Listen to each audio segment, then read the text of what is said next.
9:30 అవుతుంది. ఫుడ్ తొందరగా అయింది.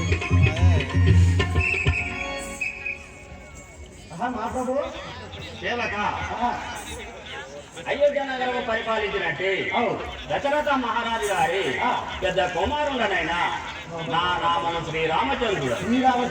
నమస్కారం. నమస్కారం. చల్లగా వర్ధిల్లు.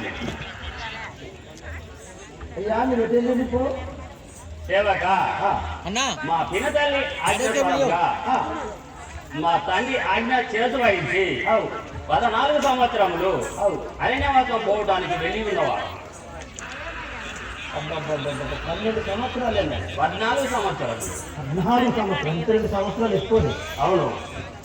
అయోధ్యని విడచివా శ్రీరామచంద్ర వనవాసము పోతుంటివా.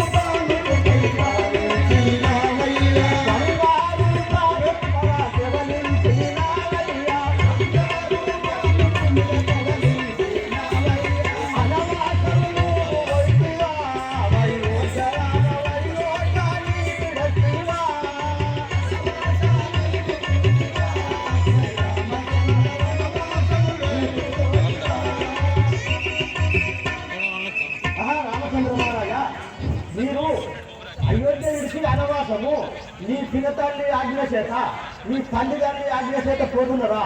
అవును. అవును సేవక. అట్లయితే మీ అమ్మడే నేను వస్తాను. నేను ఇక్కడెక్కడ ఎవరి దగ్గర కాదు. నేను సేవక అతి కష్టపడు. మీకున్న కష్టం నాకుంటుంది. నేను వేరే ఉన్నా కదా. మీ అమ్మడి నేనే ఉంటాను.